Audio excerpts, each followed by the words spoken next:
अस्सलाम नाजरीन, मैं हूं रामीन सईद और आप देख रहे हैं प्रोग्राम ज़ेरे बहस। नाजरीन, सबसे पहले आज बात करेंगे वाइट हाउस में होने वाली उस मुलाकात की जिसने सबकी तवज्जो अपनी तरफ खींच ली है। टॉक ऑफ द टाउन है अमरीकी सदर डोनाल्ड ट्रंप और वज़ीर आज़म शहबाज शरीफ और army chief field marshal Syed Asim Munir एक ही मेज़ पर बैठे। ये मुलाकात सिर्फ रस्मी नहीं थी बल्कि 1.5 घंटे से ज़्यादा जारी रही। खुशगवार माहौल था, गर्मजोशी देखी गई, इस्तकबाल अच्छा हुआ, रेड कार्पेट प्रोटोकॉल सब कुछ मिला। वज़ीर आज़म ऑफिस का एलामिया आया जिसमें बताया गया कि किन किन चीज़ों पे गुफ्तगू हुई है इस मुलाकात में। उस एलामी में आया कि दहशत गर्दी के खिलाफ ताउन पर बात हुई है, फिर सिक्योरिटी और इंटेलिजेंस पार्टनरशिप पर जोर दिया गया है, साथ ही अमेरिका की सरमायाकारी, फिर ट्रेड अग्रीमेंट्स और तवानाई के शोबे में जो अपॉर्चुनिटीज़ हैं बिटवीन अमेरिका एंड पाकिस्तान उस पर भी गुफ्तगू हुई है। शहबाज शरीफ ने सदर ट्रंप को पाकिस्तान आने की दावत भी दी है और सदर ट्रंप की क़यादत को अमन और बहादुरी की अलामत करार दिया है।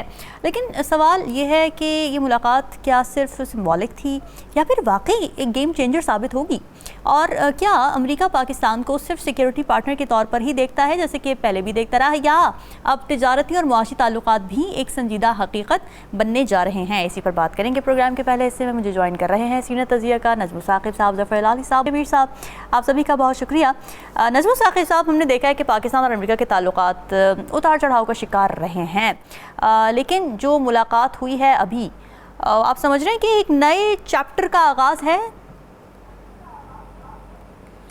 नए चैप्टर का आगाज़ तो उस दिन हो गया था जिस दिन हमारे फील्ड मार्शल साहब डोनाल्ड ट्रंप से उस लंचियन मीटिंग में मिले थे। अच्छा, अब उसके बाद ये जो अभी की मीटिंग जिसका आप जिक्र कर रही हैं, उसमें शुरू में हमने सुना कि इसहाक डार साहब भी शामिल हैं, लेकिन बाद में जो पिक्चर सामने आई, जो तस्वीरें सामने आई, जो इन्फॉर्मेशन सामने आई, उसमें ये था कि उस तरफ से तो यानी मार्को रूबियो भी थे और उनके वाइस प्रेसिडेंट भी थे, प्रेसिडेंट तो थे ही, हमारी तरफ से जो है वो इसहाक डार साहब नहीं थे। देखिए, एक ज़माना था कि हम एक टेलीफोन कॉल का इंतज़ार कर रहे थे जी कि अभी ये सदर बन गए हैं नए, तो हमें कोई फ़ोन ही आ जाएगा, कोई बातचीत का कोई आगाज़ होगा, और वो 3.25 साल हम इंतज़ार करते रहे कि टेलीफोन आएगा, वाशिंगटन से नहीं आया। एक ये ज़माना है कि आपके प्राइम मिनिस्टर के लिए रेड कारपेट बिछाया जा रहा है, आपको अपने घर में बुला के, ओवल ऑफिस में बुला के बताया जा रहा है, इनवाइट किया जा रहा है, वगैरह वगैरह, और फिर इतनी ज़्यादा जो इंटरेक्शन आपकी हाईएस्ट पॉसिबल लेवल पे प्रेसिडेंट ट्रंप के साथ है जी। तो मैंने जब ये सारी यानी तस्वीरें देखी और हालात पढ़े, रिपोर्टें पढ़ी, अपने भी यानी हमारे पाकिस्तान के जो ये लिखने वाले हैं, वेस्टर्न मीडिया, उनका जो प्रिंट मीडिया है ख़ास तौर पे, उनको से ना रिपोर्टें इसके बारे में जो लोगों ने की, और ख़ास तौर पे हिंदुस्तान से जो खासी तकलीफ़ में ये लिखी गई रिपोर्टें हैं, तो मुझे नज़र आया, समझ में आई सबसे पहली बात कि पाकिस्तान की जो मिलिट्री डिप्लोमेसी है और सिविल डिप्लोमेसी है जी, that is at its peak. यानी इमेजिन कीजिए कि दुनिया में कितने आर्मी चीफ हैं और प्राइम मिनिस्टर हैं जो कि एक साथ जाके मिलते हैं the most powerful person on planet earth, the president of the United States of America जी। अच्छा, हमारे नज़दीक तो ये खबर है ना कि जी ये वो मिले जी, वो वहाँ उन्होंने बुलाया, वो वगैरह वगैरह जी।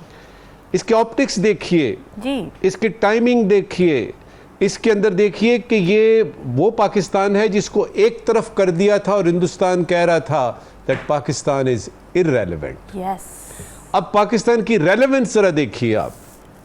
तो यहाँ पे दो बहुत ज़्यादा अहम सवाल पैदा होते हैं अगर आप पाकिस्तान और अमेरिका के दो तरफ़ा ताल्लुकात या ख़ित्ते की बात करते हैं या बैनुल अक़वामी सूरत हाल की। सबसे पहला सवाल ये है, जो मेरा ये ख्याल है कि वो पाकिस्तान में रहने वाले तमाम लोग जिनकी करंट अफेयर्स पे नज़र है, उनके दिमाग में ये ज़रूर आएगा कि ये सारा कुछ हो क्या रहा है, अमेरिका को हमसे चाहिए क्या? सही बात है। क्या चीज़ है वो जो कि अमेरिका को हमसे चाहिए? क्योंकि जो हमें अमेरिका से चाहिए वो तो रोज़े रोशन की तरह आया है। जी जी। हम तो इन्वेस्टमेंट चाहते हैं, हम इकोनॉमिक्स में उनसे चाहते हैं, हम काउंटर टेररिज्म में उनसे चाहते हैं कि हमारे साथ मदद करें, को हमें नाइट विजन जो है वो यानी इक्विपमेंट दें, हमें जो ये खवारिज हैं उनसे मुकाबला करने के लिए। हमें पता है कि हमें हिंदुस्तान से दोबारा धमकी मिल गई है, हमें पता है कि एक जंग हुई है अभी अभी, हमें पता है कि ईरान के साथ इजराइल का वाक़या पेश आया, हमें पता है कि हमने इजराइल को तस्लीम नहीं करना और हमें पता है कि हम फ़लस्तीन के साथ खड़े हैं। अब ये सारा कुछ हमें पता है, सवाल वही है कि फिर अमेरिका को इस वक्त हमें क्या चाहिए। तो उस सिलसिले में 2-3 बातें करूंगा ताकि वजाहत हो जाए। जी जी।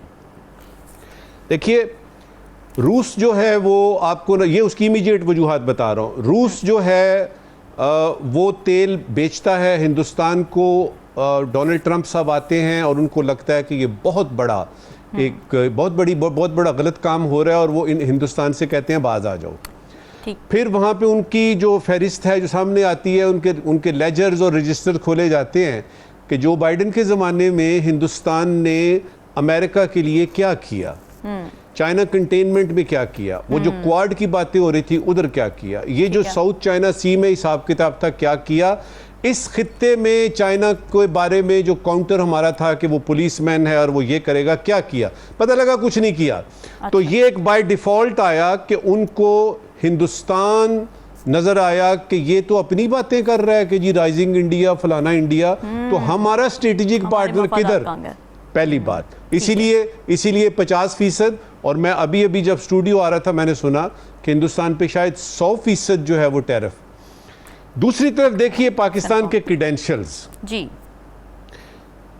इसमें बुनियानुन महसूस होता है और दुनिया पूरी देखती है कि एक छोटा सा मुल्क जो है पाकिस्तान, वो एक बहुत बड़े मुल्क को जो टेक्नोलॉजी कहता है जी सेवी है और उसके पास बहुत सारा यानी state of the art arms और एमुनिशंस और ये हिसाब किताब और साइबर वॉरफेयर और हाई टेक ये वो, उसको इस तरह करके शिकस्त होती है। आपके क्रेडेंशियल्स मजबूत होते हैं और आपको पता लगता है कि ये एक मुल्क है जो कि सही तरह से किसी ख़ास वक्त में किसी ख़ास जगह पे काम आ सकता है। फिर देखिएगा पाकिस्तान जो है वो ईरान का दोस्त है और ईरान के साथ अभी इजराइल की जंग हुई है। पाकिस्तान OIC के 57 कंट्रीज़ में शायद पहले दूसरे नंबर पे एक इम्पॉर्टेंट मुस्लिम कंट्री है।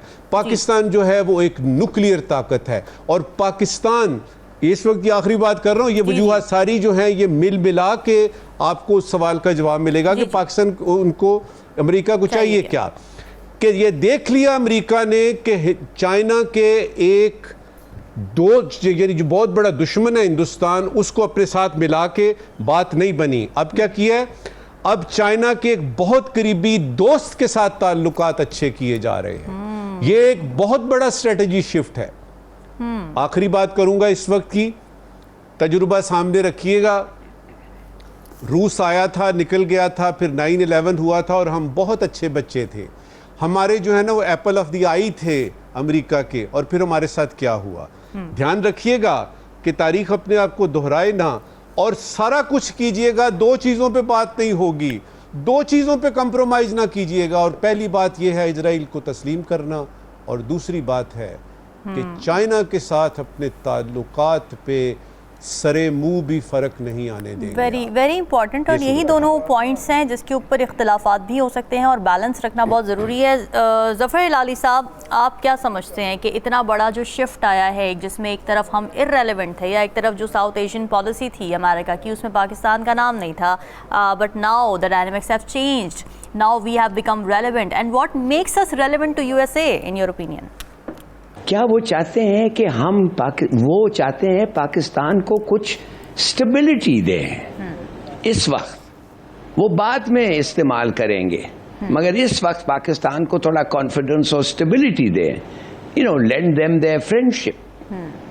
क्या वो इस वक्त हो सकता है कि वो चाहते हैं कि बालगाम एयर बेस जो है, जो उन्होंने कहा है अफगान्स को कि दो, अफगानिस्तान ने कहा है नहीं, वो नहीं चाहते कि आके फिर अफगानिस्तान में लड़ाई हो और वो बेस में जाएं। ये सब चीजें हैं जो हमें सोचना चाहिए कि क्यों इतनी लिफ्ट मिल रही है, क्यों इसे अच्छा रिसेप्शन मिल रहा है।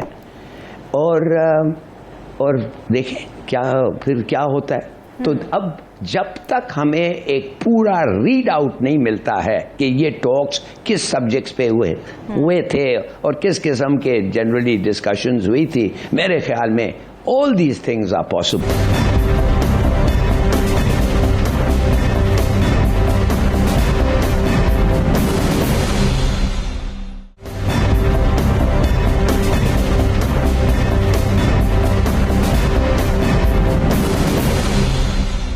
जो एलामिया था उसमें कि सिक्योरिटी और इंटेलिजेंस पार्टनरशिप पर जोर दिया गया है। अब अगर इसके ऊपर अमेरिका और पाकिस्तान मिलकर काम करते हैं तो फिर एक सऊदी अरब के साथ भी हमारा इसी तरह का मुआहदा हुआ है। अब उन डायनेमिक्स में फिर ये चीज़ किस तरह से बैठेगी? पाकिस्तान तो फिर फंस जाएगा ना दो अपोजिट ताकतों के बीच में। सॉरी मैं समझा नहीं रामीन, कौन है ऑपोजिट? हम सब एक साइड पे हैं। नहीं सर, सऊदी हम और अमेरिका। सर सऊदी अरब ने जो हमारे साथ अलायंस बनाया है after Qatar was bombed right, missile attacks के बाद, तो वो तो इजराइल के खिलाफ एक सिक्योरिटी नजर आती ना। अब इजराइल और अमेरिका तो साथ में है, तो फिर ये अलायंस समझ नहीं आती।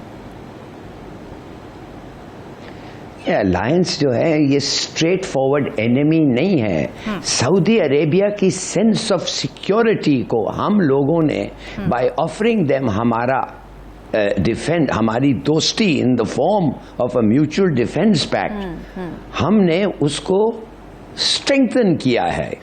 हमने कहा है हम साथ हैं तुम्हारे, with all the powers that we have, हम तुम्हारे साथ खड़े हुए हैं, फिक्र मत करो, हम हैं।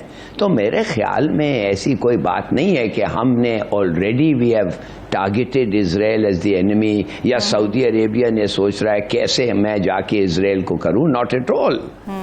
ठीक है, वो इजराइल जो हरकत की थी तो वो अमेरिका ने कहा है गलत था। अमेरिका ने साथ साथ कहा है हम और नहीं उनको बढ़ने देंगे। They shall not have the south bank, west bank है, beg your pardon, west bank को हम नहीं आने देंगे। तो अगर वेस्ट बैंक में नहीं आने देंगे, गाजा का कॉन्फ्लिक्ट खत्म हो गया, यूएन एडमिनिस्ट्रेटर आ गया, बल्कि वो बातें हो रही थी कि टोनी ब्लेयर को लाना चाहते हैं। तो ये सब अगर हो गया तो फिर इतनी दुश्मनी की कुछ खास जरूरत नहीं है ऐसी। ठीक है, ठीक है। मीर साहब, आपको क्या लगता है पाकिस्तान के डायनामिक्स इस वक्त कैसे फ़ायदेमंद हैं अमेरिका के लिए? अमेरिका को हमसे चाहिए क्या? वही सवाल नजम साकिब साहब ने भी बड़ा उसका अच्छा जवाब दिया। और दूसरा कि पाकिस्तान के लिए आप समझते हैं कि क्या एक मुश्किल सिचुएशन हो सकती है, क्योंकि पाकिस्तान नज़र आ रहा है एक थोड़ा सा बीच में स्टक बिटवीन मिडल ईस्ट, फिर USA, फिर चाइना, फिर इसराइल, फिर इंडिया, ये सब चीज़ों को बैलेंस करते हुए चलना। पाकिस्तान को हमेशा इस्तेमाल किया गया है। आज हम खुश हो रहे हैं कि जी ट्रंप मिल रहा है तो ये हो रहा है, वो हो रहा है।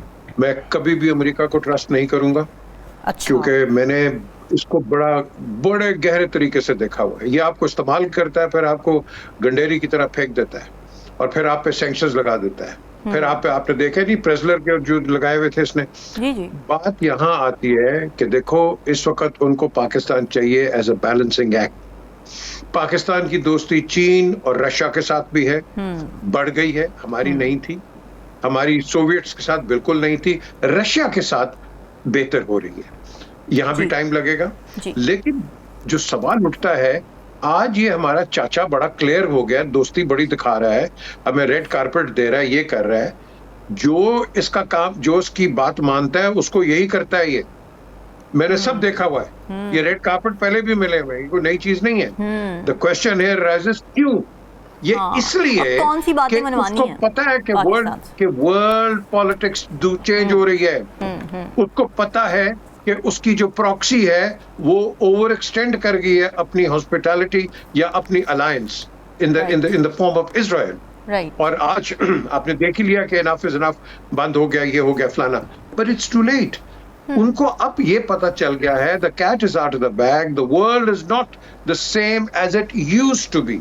कि हाँ जी अमेरिकन डोमिनेंस, नो मोर। अब आपके सामने दूसरे मुल्क भी आ गए हैं। यूरोप आपके सामने खड़ा हो गया इसके अमेरिका के आगे।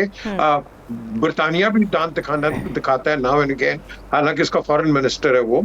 लेकिन आप देखेंगे कि मिडल ईस्ट के अंदर और जो इस्लामिक वर्ल्ड है उसके अंदर एक अनरिटन सी, एक आप कह लो कि एक एक अलायंस आप कह लो, हालांकि I still wouldn't even go that far, लेकिन ये हमारा और सऊदी अरेबिया का एक डिफेंस पैक्ट जिसका हमने बहुत बड़ा, वो कहते हैं ना storm in a tea cup, nothing big about it, वो एक जो ऑप्टिक्स गए हैं, अमेरिका अब एक सॉफ्ट इमेज हमारी तरफ दिखा रहा है। ये वही है ना, न्यूक्लियर ना करो, यही गवर्नमेंट थी ना पुरानी, क्या नहीं करना तुमने। 6 टेलीफोन कॉल नवाज शरीफ से सुनो, 6 टेलीफोन कॉल्स आए थे। द क्वेश्चन इज कि देखो हर एक को एज एंड व्हेन नेसेसरी ये इस्तेमाल करते हैं। ये किसी के दोस्त नहीं है, पर्टिकुलरली यूनाइटेड स्टेट्स पूरी दुनिया के अंदर देखो इंस्टॉल करता है और फिर री इंस्टॉल करता है, फिर उसके बाद उसको उड़ा देता है। हर एक का आपने देख लिया मिडल ईस्ट के अंदर। So the thing is right now we play कि हमारा इंटरेस्ट क्या है। प्राइम मिनिस्टर की जो स्पीच हुई है यूनाइटेड नेशंस में, आई थिंक हमने एक बड़ा अच्छा मौकफ दिया है। सिक्योरिटी पे बात हुई, एनवायरनमेंट पे बात हुई, वर्ल्ड कॉन्फ्लिक्ट पे बात हो रही है। और तीसरा जो मेन चीज है कि हमने जो हमारा एक मौकफ रहा है, जो कि मैं समझता हूँ कि प्राइम मिनिस्टर ने बहुत अच्छी बात की है कि we want peace in the world. लेकिन यहाँ पीस नहीं होती बिकॉज जो सुपर पावर्स होते हैं they play off each other through their pawns. कोई इधर से कॉन्फ्लिक्ट करा देता है, कोई इधर से करा देता है। And these kind of things एक दिन they erupt, एक बबल बन के वो बबल फट जाता है। हमें हमेशा केयरफुल रहना चाहिए, केयरफुल रहना चाहिए। बच्चे थे 7वां बेड़ा आ रहा है, बच्चे थे 7वां बेड़ा आ रहा है, वो तो इवैक्यूएशन के लिए आ रहा था, किसी हमें बचाने के लिए तो नहीं आ रहा था। बड़ा शोर मच गया। तो हम जो ओवर एक्साइटेड हो जाते हैं ना जी कि अगर कोई कलर्ड प्रेसिडेंट आ जाएगा, नहीं जी पाकिस्तान का बड़ा फायदा होगा। No no no no no no, nothing at all. ये सब के वो बेनजीर भुट्टो की बड़ी अच्छी लफ्ज है, ये कोई दोस्तियां नहीं होती हैं। There are no permanent friendships, the permanent interest. तो जो आपकी फॉरेन पॉलिसी जो होती हैं ये इंटरेस्ट पे चलती हैं। तो ओवर एक्साइटेड होना कि ऑप्टिक्स देख लेने कि भाई बहुत कुछ हो गया है, ये पर्टिकुलरली आज की जो गवर्नमेंट है ये बिल्कुल अनट्रस्टवर्दी गवर्नमेंट है। ये हम देखेंगे कि आगे क्या करते हैं। So let's wait and see, let the prime minister come back, और जो उनकी अंदर की जो इंटरनल मीटिंग्स हुई होंगी, लेट्स वेट एंड सी कि जिस तरह हम हिलारी साहब बात करें, लेट्स वेट एंड सी के you know what actually they have achieved. या एग्जैक्टली, बंद कमरों के पीछे क्या बात हुई है। नजमुल साकिब साहब आप कुछ कहना चाह रहे हैं, हमें ब्रेक पे जाना। सबसे पहले तो मैं अपने दोस्तों को ये बताऊंगा, इनको अच्छी तरह से पता है, देखिए जो बातें वहाँ पे तय हुई हैं ना, ये जो हम इंतज़ार कर रहे हैं कि जी वो आएंगे तो पता लगेगा और फिर कोई प्रेस रिलीज आ जाएगी, सवाल ही पैदा नहीं होता। अच्छा, आपको वो मोटी मोटी बातें आएंगी जी कि बाहमी दिलचस्पी के उमूर पे गुफ्तगू हुई, डिप्लोमेटिक लैंग्वेज इस्तेमाल होगी, जो एक्चुअली हुआ है वो हमें नहीं पता लगेगा। और कल जब ये यानी लाइव हमने देखा कि जब वो एग्जीक्यूटिव ऑर्डर यानी कर रहे थे ना इशू अपने इसका टिकटॉक का, और वो चाइना की बातें हो रही थी, प्रेसिडेंट शी से ये बात हुई, ये हुआ वो हुआ, तो उन्होंने यानी लाइव ये कहा that 2 great guys are coming, I have to see them। अब मुझे ये बताइएगा कि वो लोग जो ये कह रहे थे कि वज़ीर आज़म साहब को मिलना चाहिए, वो अब इस वक्त इतने ज़्यादा खामोश क्यों हैं? अच्छा जी, मीर साहब आप भी कुछ कहना चाह रहे हैं, आपने हाथ उठाया हुआ था। देखिए जी, प्राइम मिनिस्टर हमारा प्राइम मिनिस्टर है जो कि सुप्रीम कमांडर है, जो हमारे कमांडर इन चीफ है, फील्ड मार्शल है, he is head of the army. He is not the governor or the ruler of the country. The ruler of the country is the democratic force. True. ठीक है जी, 1. Number 2. Principle की बात है। हमने अपने आप को on guard रखना है, and that is the way forward. और आप जो मर्जी हमें कहें, हमें बिल्कुल conscious रहना है, very well. हमने unconscious नहीं होना इनकी ये जो टोपी ड्रामा है इनका, no way. कॉशियस अप्रोच के साथ पाकिस्तान को डिप्लोमेटिकली भी आगे बढ़ना चाहिए। नाज़रीन, डिस्कशन का सिलसिला जाएंगे ब्रेक के बाद।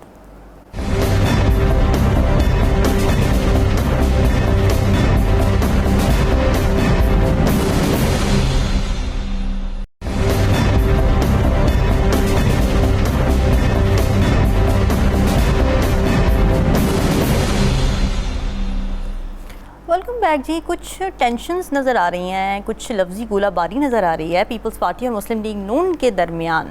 और जो इसका एक सेंटर पॉइंट है जिसके गिर्द ये सारी लफ्ज़ी गोलाबारी जा रही है वो है BISP यानी Benazir Income Support Programme. Bilawal Bhutto और मरीम नवाज़ ने एक दूसरे के ख़िलाफ़ कुछ बयानात दी हैं जो कि ऐसा लग रहा है कि सिर्फ बयानबाजी तक ही महदूद नहीं है बात, बल्कि ये BISP की तकसीम और इस पर कंट्रोल के इर्द गिर्द कुछ मामला घूम रहा है।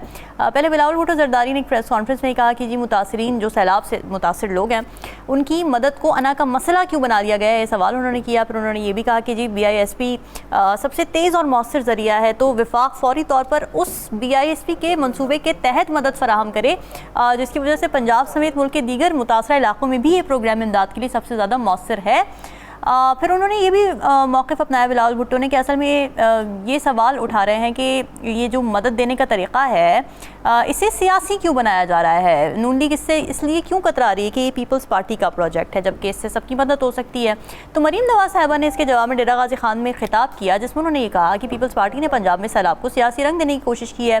फिर उन्होंने ये भी कहा कि भाई जो BISP है उसके ज़रिए जो रकम दी जाती है वो सिर्फ 10,000 रुपये है, जबकि मरीम नवाज़ साहिबा तो 10 लाख रुपये देने की बात कर रही हैं क्योंकि नुकसान इतने बड़े लेवल पर हुआ है तो 10,000 से वो मामला कैसे हल होगा। तो मरीम नवाज़ के बयान के मुताबिक इख्तिलाफ सिर्फ इमदाद की मिकदार या तरीक़ाकार पर नहीं है बल्कि BISP के ज़रिए इमदाद देने को सियासी हथियार बनाने पर है, ये उनका नज़रिया है इस पर। अब यहाँ पर सवाल ये पैदा होता है कि इस लफ्ज़ी झड़प के पीछे असल वजह क्या है, कौन उसूलों की बात कर रहा है और कौन सियासत कर रहा है, इसी पर बात कर लेंगे प्रोग्राम के इस हिस्से में। ज़फ़र डाली साहब, आपको क्या लगता है प्रॉब्लम क्या है मेन? देखिए, ये जो हम लोग पूछते रहते हैं ये सवाल, क्या इनको किसी ने नहीं कहा था कि इकट्ठे हो? ये क्या खुद से हो गए हैं?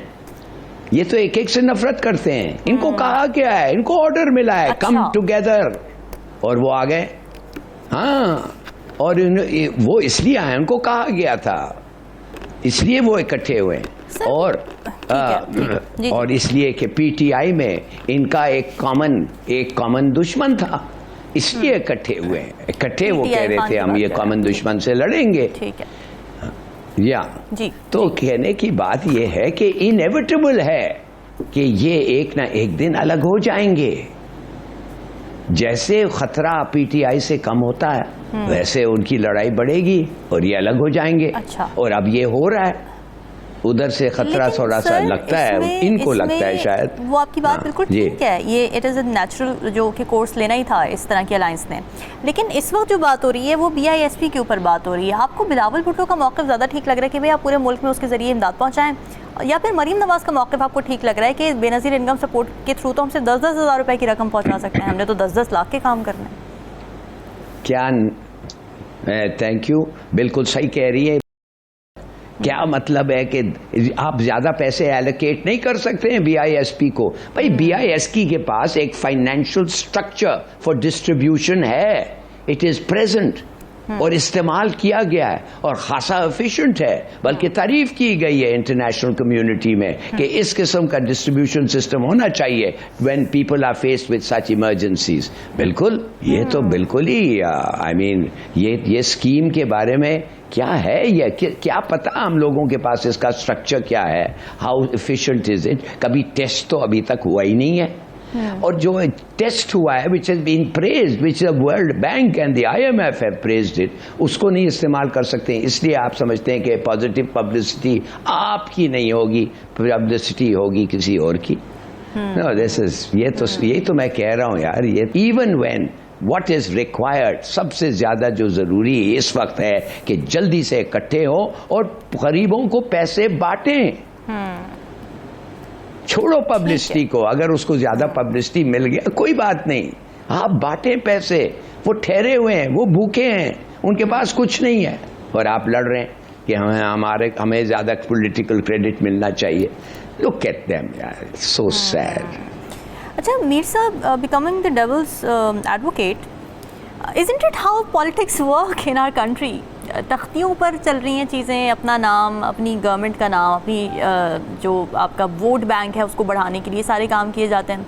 तो पाकिस्तान के पॉलिटिक्स के तो डायनामिक्स ही हैं, उसमें अगर बिलावल भुट्टो ये कह रहे हैं या मरीम नवाज़ ये कह रही हैं तो फिर सियासत करने वाली बात आपको क्या लगता है कि this is just natural, this is just what happens really?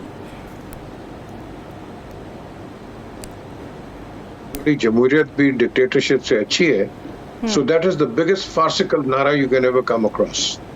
बिल्कुल हलाली साहब ने सही बात कही है। ये पीपल्स पार्टी और PMLN या मुस्लिम लीग ले लो, ये कभी भी एक नहीं हो सकते। मैंने इनको इंटरनली देखा हुआ है और एंड आई टेल यू इन दोनों के नजरियात बहुत मुख्तलिफ हैं। अब बात आती है कि आज ये जो इकट्ठे हुए हैं सिंपली बिकॉज आपके सामने एक आप कह लो एक pressure group into a political party बन गया इन द फॉर्म ऑफ PTI, वो एक थ्रेट होगी और उस थ्रेट की वजह से आज है। लेकिन जहां आप देखते हैं जिनों के ईज ऑफ कहीं हो रहा है तो ऑल ऑफ अ सडन आप देखते हो आपस में इख्तलाफात और एक दूसरे के खिलाफ बयान शुरू हो जाते हैं। चीफ मिनिस्टर हमारी पंजाब की, इन्होंने बात की कि जी ये सदर्न पंजाब में क्या हुआ क्या नहीं हुआ, उधर से रिस्पांस आ गया। अब शर्जील मेमन को इनवाइट किया है, भाई तुम उधर आ जाओ पंजाब में, हम तुम्हें दिखाते हैं कि हम क्या कर रहे हैं। बात ये है कि आज जो आप कह रहे हैं ना इख्तलाफात, ये तो थे ही, लेकिन ये ज्यादा इसलिए बढ़ गए हैं क्योंकि जो फ्लड्स आए हैं, ये फ्लड्स की वजह से आप देखो कि पॉलिटिकल डिविजन्स बहुत हो गई हैं। एक खाड़ा खुल गया है कि जिसके अंदर आप देखोगे कि किसी ना किसी पार्टी को नुकसान होगा अगले इलेक्शंस के अंदर। जो मर्जी आप टाका पंचर लगा दो, वो उसको लोग नहीं बाय करेंगे क्योंकि यहाँ लाखों लोगों का नुकसान हुआ है। तो उसको काउंटर करने के लिए हर पॉलिटिकल पार्टी अपना एक नारा, एक आप बताएगी प्रोमिसेस कि हम इसको किस तरह ठीक करेंगे, बेहतर कैसे बनाएंगे। कोई BISP की बात करेगा, कोई और इसकी डिस्पेंसेशन की बात करेगा। बट द क्वेश्चन इज ये फिर भी ये चैरिटी भी जाएगी, लेकिन लॉन्ग टर्म के लिए इस आवाम के लिए कुछ नहीं है। हाँ, इसके लिए जो भी हुकूमत आएगी, फॉरगेट, देखो आज की जो हुकूमत जिसकी हम बात करते हैं वो अगर वो क्रिटिसाइज कर रही है तो आज की हुकूमत को तो नहीं है ना भाई। ये जो पुरानी हुकूमतें थी इन्होंने क्या किया है, ब्रंट तो आज की हुकूमतें खाती हैं तो जो कि पुरानी हिमाकतें हुई हैं। It doesn't matter whether the military or the political governments, आप सबको इसके अंदर रखोगे कि क्योंकि हमने देखना है कि आगे अवाम का फायदा कहाँ हुआ है, long term not short term. हम शॉर्ट टर्म फायदे को देखते हैं, लॉन्ग टर्म फायदे को नहीं देखते हैं। और यही चीज है कि हम डेवलप भी करते हैं। और जिस तरह अभी आपने जो सवाल किया, बेसिक बुनियादी सवाल रामीन, वही सवाल बार बार उठेगा कि भाई ये आपस में क्यों है, ये आपस में बैठते क्यों नहीं है, मुझे बता दो। और ये भी आज लिख लें आप, ये कर दें, कल इलेक्शन जब होंगे ना, ये पीपल्स पार्टी ऐसे नारे मारेगी और नून ऐसे नारे मारेगी, वो इनको करेंगे नहीं जी पावर में तो ये थे, हम तो थे ही नहीं पावर में, सारी रिस्पॉन्सिबिलिटी तो इनके पास थी। ये बाद में ये निकलेंगे, ये पॉलिटिकल गिमिक्री आपके सामने चलेगी and you can't run it. So what we need to do right now is, in the light of these floods, खुदा के लिए ये जो आपके सियासी इख्तलाफात हैं इनको आप दूर कर लो, अवाम की खिदमत करो, जो मर्जी हो अवाम की खिदमत करो। वो मुझे अच्छा लगा है जो ये चीफ मिनिस्टर पंजाब मरियम नवाज ने कहा है कि ये किसी एक पार्टी का नहीं है, किसी एक प्रोविंस का नहीं है, पाकिस्तान का है। And that is the kind of statement I want. ठीक है, नजमा साकिब साहब, आपकी क्या राय है इस टसल की, इस कॉन्फ्लिक्ट के पीछे असल में मुहर्रिकात हैं क्या? मैं ज़रा थोड़ा सा जो है ना वो तारीख़ का चूँकि तालिब इल्म हूँ जी, तो मुझे ये बेनज़ीर इनकम सपोर्ट प्रोग्राम और सैलाब और इस पे ये सारी बातें हैं, मेरा नहीं ख्याल कि ये है। वक्त करता है परवरिश बरसों, हादसा एकदम नहीं होता। देखिए अभी हम देख रहे थे कि नहरों का मामला है और उस पर दोनों पार्टीज़ जो हैं वो एक पेज पे नहीं है। पंजाब में चाहे वजारतें लेनी हो या उधर की कमेटियाँ लेनी हो, बाकायदा तौर पे नून लीग जो है वो प्रेशर में थी। फिर ये ग्रीन लाइन बस सिस्टम की बात आई, फिर ये K4 पानी मंसूबा, फिर हमने देखा कि नेशनल असम्बली में जो है वो वॉकआउट कर रही है यानी पीपल्स पार्टी। तो सिर्फ ये एक बेनज़ीर यानी इनकम सपोर्ट प्रोग्राम और यानी डिसबर्समेंट ऑफ फंड्स की बात नहीं है, ये एक ओवरऑल चीज़ है और उसके पीछे क्या है वो बताने की कोशिश करता हूँ। देखिए जब ये सारी अरेंजमेंट कॉन्फ़िगरेशन हुई थी जिसका कि हिलाली साहब ने और मीर साहब ने जिक्र किया है कि इन दोनों पार्टियों को कहा गया, ऑर्डर दिया गया या उनसे बात की गई कि भाई आप ये संभालें और फिक्र ना करें, तो उस वक्त जो हमारी चिड़िया ने बताया था या यानी किसी तोते ने बताया था वो ये था कि आधा वक्त जो है वो यानी करेंगे, यानी नून के पास होगी प्राइम मिनिस्टरशिप, और आधा जो है वो चेयरमैन बिलावल जो हैं वो बनेंगे वजीर आज़म, क्योंकि उनके क्रेडेंशियल्स ऑलरेडी इतने मजबूत हैं, फॉरेन मिनिस्टर वो रह चुके वगैरह वगैरह।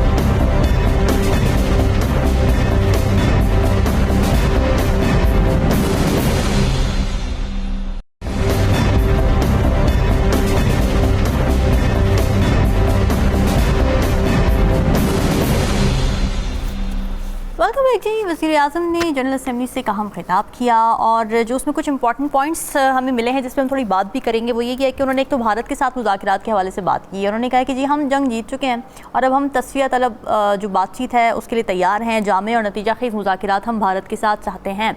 तो पाकिस्तान की तरफ से बरमला इस इंटेंट का इजहार कर देना, दैट इज़ वेरी इंपॉर्टेंट। इसके अलावा उन्होंने जो सदर ट्रंप के साथ मुलाकात हुई है और फिर क़याम अमन के लिए जो कोशिशें थी अमेरिका की, उसको भी उन्होंने उसमें एक्नॉलेज किया है।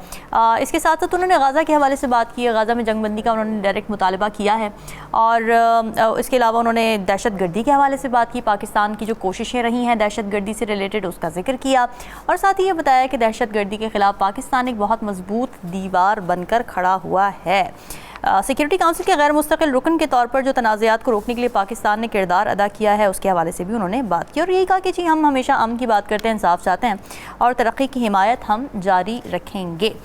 पीजे मीर साहब, ये जो इम्पोर्टेंट ख़िताब था वज़ीर आज़म शहबाज शरीफ का, इसमें जो उन्होंने भारत के साथ स्पेशली बात की है कि हम मुज़ाकरात के लिए तैयार हैं, आप इसको किस तरह देख रहे हैं? आपने बड़ा अच्छा इसको वाइंड अप किया क्योंकि आपने सवाल भी कर दिया, जवाब भी दे दिया। बात यहाँ है जो सिक्योरिटी काउंसिल के अंदर जो मीटिंग हुई है या जो एड्रेस हुआ है, प्राइम मिनिस्टर ने एक बड़ी इंटरेस्टिंग जो अपने स्पीच के अंदर रखा है कि उन्होंने इंटरनेशनल मैटर्स को भी डिस्कस कर दिया, फॉर एग्जांपल सिक्योरिटी को, एनवायरनमेंट को, जो कि internationally and particularly from an American point of view से, और दूसरा उन्होंने हमारा जो रीजनल सिक्योरिटी है उस पर भी उन्होंने बात की। बिल्कुल उन्होंने हमारे फील्ड मार्शल की तारीफ की, एयर चीफ की तारीफ की, बड़ा अच्छा बताया कि हमने उनको किस तरह एक जवाब दिया है। अब लेकिन साथ साथ उन्होंने, मैं समझता हूँ कि जो बड़ी अच्छी बात की है कि उन्होंने अपना वो कहते हैं ना ऑलिव ब्रांच, वो भी आगे प्रेजेंट किए कि हम तो दोस्ती चाहते हैं। अब आगे इसको हिंदुस्तान कैसा लेता है ये तो कल परसों तरसों हमें पता चलेगा कि इसका इनके फॉरेन ऑफिस से क्या इसका जवाब आता है। But overall I think the Prime Minister has been very positive in the sense कि उन्होंने गाजा पे इतनी, जिस तरह आपने बताया कि गाजा पे बहुत बात की। और जो इंटरेस्टिंग चीज़ है कि जब नेतन्याहू असेंबली के अंदर आते हैं उससे पहले तो इस्लामिक जो मुल्क के जो मेंबर्स हैं वो वॉकआउट कर गए सारे, एंड दैट इज अनप्रेसिडेंटेड कि इस तरह के इजराइल के खिलाफ और इसके मुतालिक जो हेट्रेड पैदा हुई है, ये हेट्रेड ही है ना जी, को प्यार से तो नहीं क्या बात। तो ये जो चीज़ है एंड देन वो कहते हैं ना आइसिंग ऑन द केक हमारे वजीर आजम ने रखी है, और ये जो आइसिंग है I think it will go a long way. और इसका मैसेज पहले भी आपने देख लिया कि प्रेसिडेंट ट्रंप ने क्या कहा है कि इनफ इज इनफ। तो ये ऑल टुगेदर इसको जब हम इसको कहते हैं कि एक पॉलिटिकल या डिप्लोमेटिक खिचड़ी, ये हमने इस खिचड़ी के ऊपर चीनी रखी है जो कि इंशाल्लाह ये चीनी का रिजल्ट बहुत अच्छा नजर आएगा। नजमुल साकिब साहब, यहाँ पर एक सवाल मेरे जहन में अभी इन द मोमेंट यही आ रहा है कि हमें क्या ये कहने की ज़रूरत थी कि हम भारत से मुज़ाकरात चाहते हैं, जबकि हम भारत का रवैया मुसलसल देखते रहे हैं किस किस्म का है। Why did we even need to say this? देखिए, सबसे पहले आपको देखना पड़ेगा कि जनरल असेंबली में जब एनुअल सेशन होता है तो दो तरफा ताल्लुकात की बात तरीके से की जाती है जी। उसमें आपके यानी मसाइल अगर अफ़गानिस्तान के साथ हैं, आपके हिंदुस्तान के साथ हैं, तो आप ये नहीं कहते कि जी देखिए हिंदुस्तान के साथ हमारे ये मसाइल हैं, दुनिया फलाना फलाना करे। ठीक है। सिक्योरिटी के एंगल से, ठीक है, सिक्योरिटी के एंगल से बात होती है कि इससे अमन आमा को खतरा है, खित्ते में जो है वो टेंशन बढ़ेगी वगैरह वगैरह। जो मुझे सबसे अच्छी बातें लगी ना दो, वो मैं आपको बता देता हूँ आज की जो तकरीर हमारे प्राइम मिनिस्टर ने की। सबसे पहले ये कि वो जो इशारा था ना 6-0 का जी, वो मेरे प्राइम मिनिस्टर ने मुझे आज बताया कि हमने 7 तैयारे, तो वो ऐसे कर लीजिए अच्छा, अभी अभी पता लगा है कि जी हमने भारत के 7 तैयारे वाह। गिराए हैं। अरे वाह, तो हारिस रऊफ जो है वो उनको तो उसको फिर- सुबह तक पता चल जाएगा। उनकी तो वो जो जुर्माना था वो खत्म हो जाना अगली चाहिए दफा फिर। जी हारिस जी रऊफ। जी जी, तो ये पहली बात पता लगी। दूसरी बात जो मुझे अपील की और मुझे अच्छा लगा वो ये था कि जनरल असेंबली में जब आप होते हैं ना, जब इतनी पूरी दुनिया सुन रही होती है, हाँ। अक्सर लोग जो हैं वो सुन रहे होते हैं, यानी उनको इंटरप्रिटेशन होती है, वो ट्रांसलेशन सुन रहे होते जी, हैं जी। और उनके सामने उसका जो भी पढ़ रहा होता है वो सामने पढ़ा होता है, तो कोई इतनी ज़्यादा खास डिलीवरी बताती है, आपकी बॉडी लैंग्वेज बताती है कि आप कितने तयक्कुन के साथ, कितने एतबार के साथ और कितने कॉन्फिडेंस के साथ बात कर रहे हैं।